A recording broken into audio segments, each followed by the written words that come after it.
Today on the channel, we're breaking out the Workhorse. We're doing a brisket using the Goldee's wrap and hold method. It's gonna be delicious. Let's get into it.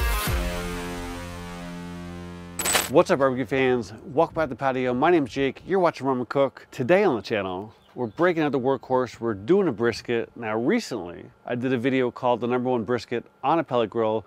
I used the Goldee's wrap and hold method, and one of the more common comments in that video was, hey, why didn't you use your Workhorse? So today, I'm using the Workhorse. Now, let me back you up to about 5 hours ago. First off, we broke out the pepper cannon.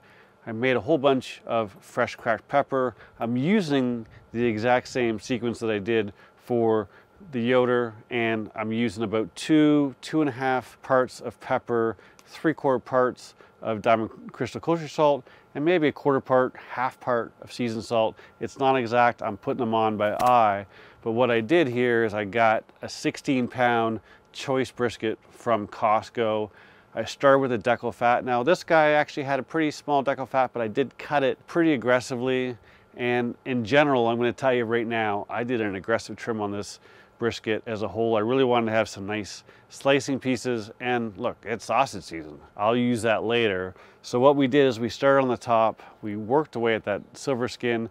Some of the silver skin was actually quite thick, so what I did is I just used my knife, angled up towards it, sliced it down with the grain. Now what made this one easier is that this was in the freezer for about 25 minutes. So it made it super easy to trim. Once I was happy with the top, I went down the one side, I ran it off the bottom and just made sure I didn't have any sharp edges. We smoothed out all the edges, round them off so that they don't burn too easily. Then we flipped it over and worked on our fat cap. Now there was a mohawk on this guy that was not too big, but it was rather long, so I went and I trimmed it off a couple times, and then I worked on our fat cap. Now the fat cap, I gotta tell you, was quite thick in some areas. I mean, I must have taken off about a ½ inch in some areas. So I really took my time to work through this to try and get as much of an equal 1/4 inch across the top as I could. I think it turned out pretty well. We'll know when I go and cut into it. Once I was done trimming it, I flipped it over. I started with a heavy coating of fresh cracked pepper. We put on our diamond crystal kosher salt. Then we put on the seasoning salt. Once I was happy with that, I let it sit for about 5 minutes just to make sure it's gonna stick to the meat.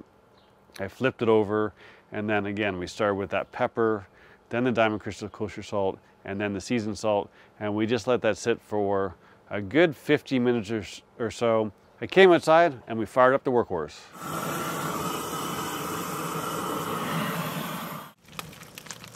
So now that we're up to speed on our trimming and seasoning process, now let's get it on the pit.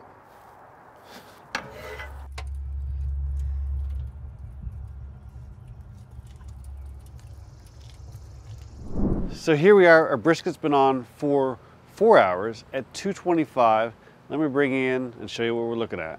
So here's our brisket. It's looking pretty good. Now I have been spraying right along this edge and this edge just to keep it moist. And I did use a blocker log because I'm actually recording 3 videos at once, and there's gonna be a little bit of up and down as I add splits here. I'm not 100% focused on this fire, so I just wanted to make sure I didn't ruin my brisket. But now that we've done 4 hours at 225, I am gonna bump this up to 250 and start working on rendering out a little bit more fat. Our bark is set, but we still got a long ways to go.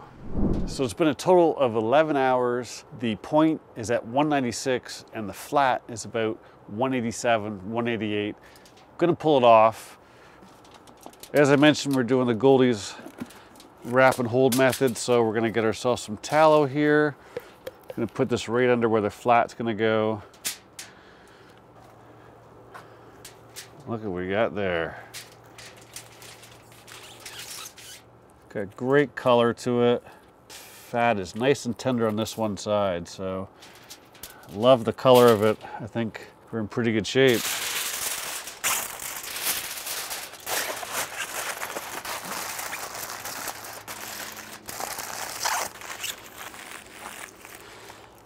That's it. We're gonna put it in the oven at 150 for the rest of the night. I'll see you in the morning. So here we are, 13 hours later. Let's have a look at our brisket.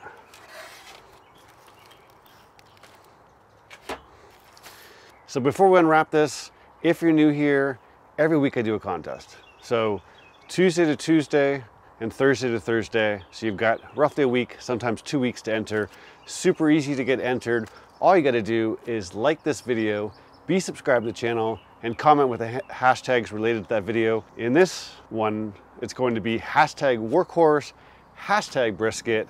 Super easy, leave a comment down below and I'll use a random comment picker on the next video. And if you win, you'll win yourself a $25 gift card to @bbq.com. If you happen to be a Patreon member, it starts at $5. I'll double it and I'll make it $50. We've had 3 of those so far, so consider supporting me on Patreon. Let's look at last week's winner.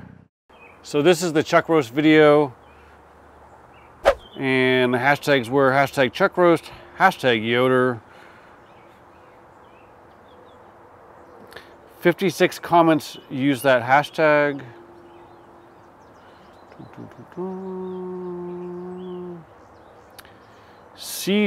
GCS vids. Looks delicious. Hashtag Yoder. Hashtag chuck roast. You, sir, or ma'am, can't tell. I will comment on your comment. You can email me and we'll confirm it's you, and you'll get yourself a $25 gift card to @bbq.com. Let's get back to the video. Now, one of the most common comments I saw in the #1 brisket on a pellet grill video that I did was, hey, Jake, my oven only goes down to 170, 175. What can I do? So I didn't really have an answer for that. So what I did last night is we set this at 175 and it's been sitting there ever since. So there is a chance that it's overcooked. I'm not sure, but we're gonna find it together. Let's have a look. Oh yeah, that, my friends, oh. Looks good. Looks good. So I don't know about you, but my mouth is watering already. Let's get this guy out and have a look.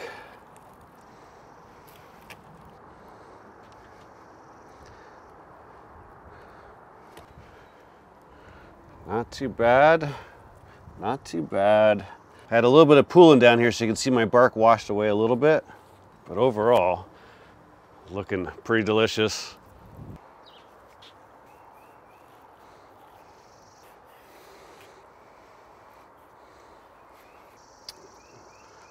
Super juicy. You can see the moisture right all along the flat there. Yeah, I think moisture wise we're really good. I'm going to tell you right now, this feels a little bit overcooked, a little soft. I think we've answered a question of whether or not I can rest it at 170. Now I did let it cool down for about an hour before I put it in there. Or no, I'm lying. I did not let it rest for an hour. I wrapped it and put it in right away because I pulled it off a little sooner than I pulled off my first one. Let's cut some points here. Yeah, she's overcooked. Yes, she is.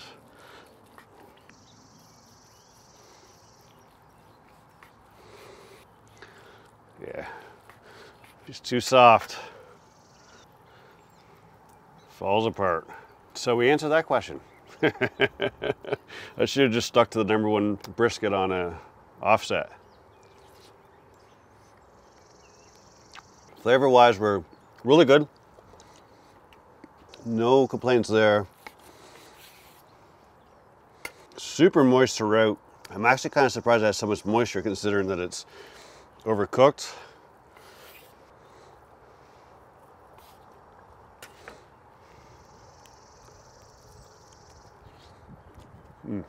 Man, I don't know how well it's going to come off on camera, but you can see all this yellow fat across the top. Really rendered the fat well, if I do say so myself. I trimmed this one a little bit more aggressively than the last one. A little bit of a fat pocket there, but you can see all on that edge. Got the fat we're looking for. Unfortunately, it's not the end result that we're looking for, but the great thing about this is we can shred this up just like that, get ourselves a bun and make a shredded or chopped brisket sandwich. Still gonna be absolutely delicious, just not the texture that we're looking for. So I took one for the team here. We learned a very valuable lesson, and that is that you cannot hold a brisket at 170 and expect it to turn out with the brisket texture that you're expecting. So Not the end of the world. If you're in this situation, chop it all up, mix up the point and the flat, mix it all together, chop it up, and you're gonna make some absolutely delicious sandwiches. Now, this just leads me to, I need to find you guys an inexpensive answer where you can hold your briskets down at 150. I'll start looking, I'll update you soon. If you're interested in that, subscribe below. If you like the video, give it a thumbs up. Thanks as always for watching. I'll see you soon.